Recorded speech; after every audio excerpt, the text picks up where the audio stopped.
பிரபல பாடகர் forest prank அவர்கள் அமெரிக்காவில் மிகவும் புகழ்பெற்றவராவார்.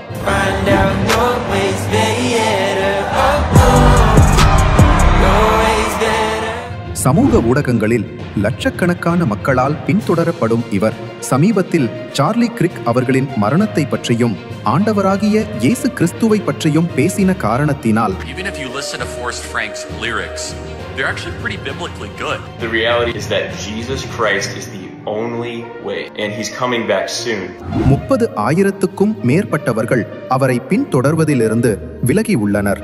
அதை பற்றி எந்த கவலையும் இல்லை என்று பாரஸ்ட் பிராங்க் பகிரங்கமாக தன்னுடைய விசுவாசத்தை அறிக்கையிட்டு உள்ளார். பாரஸ்ட் பிராங்க் கூறியதாவது: சார்லி கிர்க் பற்றி நான் பதிவிட்டதால் 30,000 பேர் என்னை பின்தொடர்வதை நிறுத்திவிட்டார்கள்.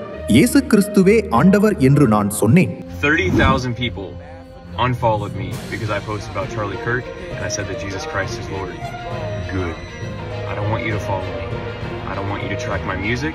I don't want you to come to my shows. I don't want you to do any of that if you don't do this one thing. நல்லது.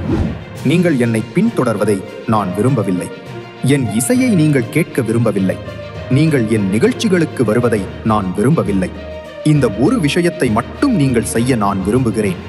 And that is follow Jesus Christ, the King of all kings, the Lord of all lords. அது என்னவென்றால், ராஜாதி ராஜாவும் கர்த்தாதி கர்த்தரும் இருக்கிறவரும் வரப்போகிறவருமான இயேசு கிறிஸ்துவை பின்பற்றுங்கள். அவர் விரைவில் திரும்பி வருவார்.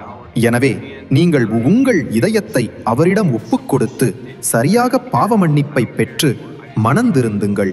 இனி காலம் செல்லாது. உங்கள் முழங்கால்களில் விழுந்து அவரிடம் மனந்திரும்பவில்லை என்றால் நேரம் நெருங்கிவிட்டது. எல்லாவற்றுக்கும் கணக்கு ஒப்புவிக்கும் நாள் வரும். அதை உங்களால் உணர முடியுமா என்று எனக்கு தெரியவில்லை.